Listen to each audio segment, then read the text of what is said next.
Historicamente, o processo de colonização na região amazônica, durante os governos militares, ele se iniciou na Transamazônica. E na Transamazônica se tentou criar um tipo de município que não tivesse um centro urbano, cidades como nós temos no resto do país. Ou seja, criar os municípios que eles chamavam de rurópolis.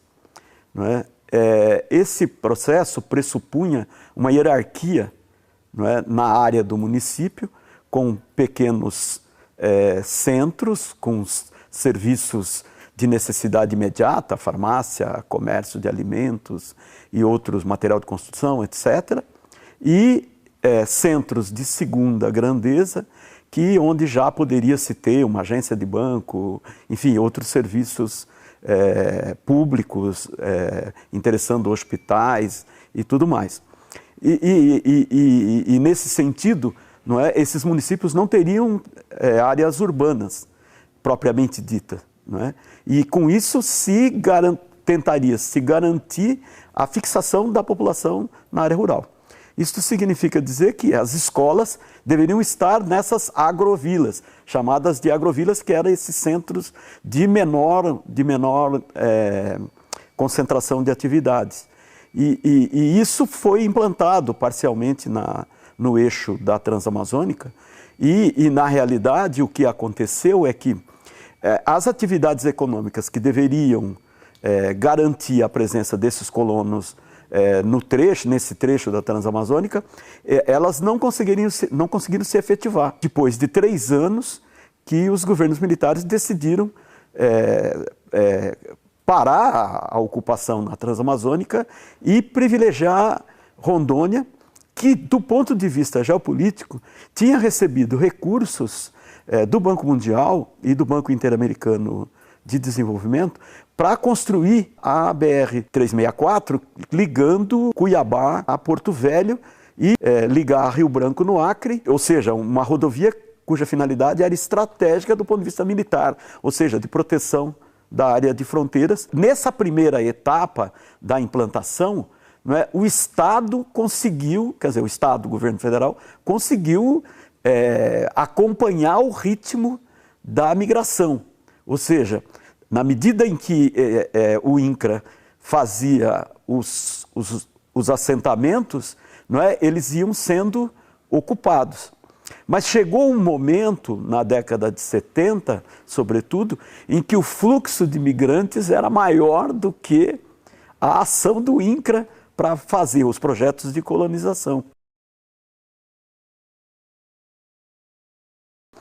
E do ponto de vista do processo de ocupação desses lotes, os assentados, eles eram, os colonos, chamados de colonos, eles eram obrigados a derrubar a floresta. Não é? Ou seja, era a ocupação efetiva e a abertura das áreas de cultivo, das áreas de pastagem depois destinada à criação, que garantiria o direito de ocupação. Infelizmente, o INCRA nunca conseguiu implantar todas as chamadas políticas agrícolas que garantisse essa política de ocupação, essa política fundiária de ocupação, não é, no mesmo ritmo. Ou seja, a ocupação acabou antecedendo em muito as ações, não é? Ou seja, não é, a aprovação de crédito quando está já na época de plantar, então às vezes depois, passada a época de plantar, é que o crédito saía. O INCRA não implantou só projetos de colonização em Rondônia. O INCRA, junto com os projetos de colonização, implantou o que ele chamava de projetos de desenvolvimento agropecuário.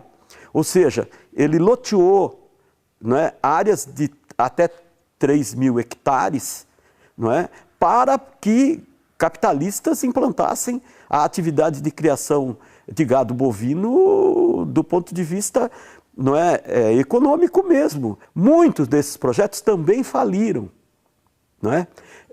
E acabaram sendo ocupados por migrantes, não é, que continuaram se dirigir para lá à procura de terra. E conflitos aconteceram, como foi o caso de Corumbiara. O problema mais geral, que eu penso que é mais que vai afetar de fato a fixação desses colonos na área, é que passou a ocorrer um descompasso nas ações do INCRA entre o projeto fundiário, que eram os assentamentos propriamente dito, e os projetos e a política agrícola que interessavam as políticas de desenvolvimento socioeconômico desses assentados. Então, esse descompasso, não é, somado à questão do avanço da pecuária nessa região, não é que foram os elementos que levaram a um processo migratório, não é, interno, num primeiro momento, das áreas rurais para os centros urbanos que nasceram ao longo da rodovia, como Ji-Paraná, Ariquemes, não é, Jaru.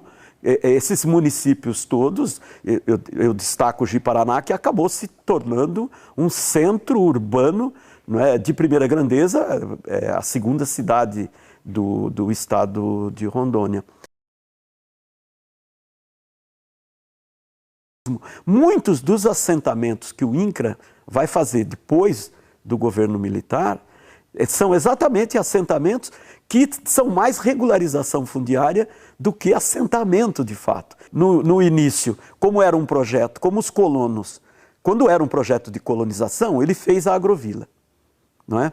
Quando ele vai fazer, depois do governo militar, o assentamento, ele já não tem mais, não é? Ele não tem lá a floresta, a área livre de ocupação para que ele possa projetar e fazer todo o plano de ação. Ele não tem. As famílias já estão ocupando a área na condição de poceiro. Não é? Então, ele chega, tem que respeitar a ocupação pré-existente e não tem como montar essa infraestrutura. Quer dizer, então aí nós chegamos ao extremo da falta de infraestrutura mínima necessária. Não é? Ou seja, essas famílias já estavam lá, entraram de acordo com as suas possibilidades econômicas, não é? Fazendo pequenas casas, no início elas de palha, de palmeiras, não é? Das diferentes palmeiras, que são muitas na Amazônia. Depois eles fazem as casas de madeira, coberta, eles chamam de tabuinha, porque eles pegam o mogno e cortam pequenas tabuinhas e vão remontando, fazendo a função de telha, né, da telha de barro, de cerâmica, e essas são as primeiras casas, vamos dizer assim, construções mais estáveis que eles possibilitam. E, via de regra, as escolas seguem o padrão. Né? Numa área em que ainda se usa muito a palha, né, a escola é um reflexo da habitação que esses colonos poceiros agora vão conseguindo implantar. Onde as comunidades, via de regra, através da ação da igreja, na época das comunidades eclesiais de base, tiveram uma ação mais significativa, essas escolas nasceram mais rápidos e muitas vezes à frente da ação do poder público local, não é? Ou seja, das prefeituras.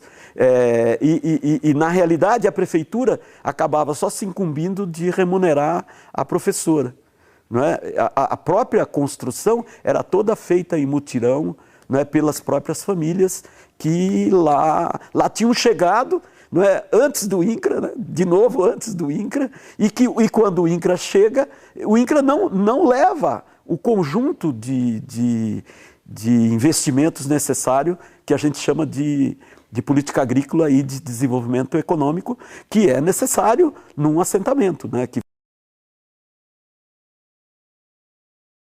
A área onde expande a agricultura de grãos, onde expande a pecuária de corte, não é?